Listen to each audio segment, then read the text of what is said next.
Hi ಎಲ್ಲರಿಗೂ ನಮಸ್ಕಾರ. ನನ್ನ ಯೂಟ್ಯೂಬ್ ಚಾನಲ್ ಕನ್ನಡ ಬರವಣಿಗೆ ಕಥೆಗಳಿಗೆ ಸ್ವಾಗತ. ಮಿಡಲ್ ಕ್ಲಾಸ್ ಹುಡುಗನ ಮುಂದುವರಿದ ಕಥೆಯ ಭಾಗ. ಬೆಂಗಳೂರಿಗೆ ಮಕ್ಕಳನ್ನು ಕರೆದುಕೊಂಡು ಬಂದ ನಂತರ MES ಶಾಲೆಗೆ ಇಬ್ಬರನ್ನು ಸೇರಿಸುತ್ತಾರೆ. ಎಲ್ಲವೂ ಸರಿಯಾಗಿ ನಡೆಯುತ್ತಿತ್ತು.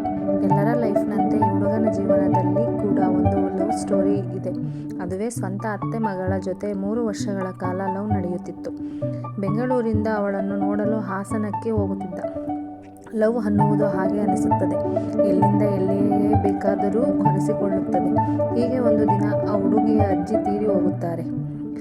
ಆ ಕಾರ್ಯ ಮುಗಿಯುವಷ್ಟರಲ್ಲಿ ಇವರ ಲವ್ ಸ್ಟೋರಿ, ಇವರು ನಡೆದುಕೊಳ್ಳುವ ರೀತಿಯಿಂದ ಮನೆಯವರಿಗೆ ತಿಳಿಯುತ್ತದೆ.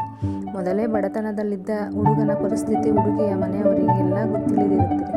ನಂತರ ಇವರ ಲವ್ ಸ್ಟೋರಿಗೆ ವಿರಾಮ ಬೀಳುತ್ತದೆ. ಯಾವ ಹುಡುಗನಿಗೆ ಲವ್ ಫೇಲ್ ಆದಾಗ ನೋವಾಗುವುದಿಲ್ಲ? ಆದರೆ ಹುಡುಗಿಯ ಮನೆಯವರು ಈ ರೀತಿ ಮಾಡಿದ್ದು ಸರಿಯೇ ಅಥವಾ ತಪ್ಪೇ? 3 ವರ್ಷದ ಪ್ರೀತಿಯನ್ನು ಆ ಹುಡುಗಿ ಮರೆತು ಬಿಟ್ಟಳ? ಮುಂದುವರಿಯುತ್ತದೆ.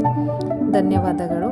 ನನ್ನ ಯೂಟ್ಯೂಬ್ ಚಾನಲನ್ನು ಸಬ್ಸ್ಕ್ರೈಬ್ ಮಾಡಿ, ಶೇರ್ ಮಾಡಿ, ಲೈಕ್ ಮಾಡಿ, ಕಾಮೆಂಟ್ ಮಾಡಿ. ಜೈ ಕರ್ನಾಟಕ ಮಾತೆ.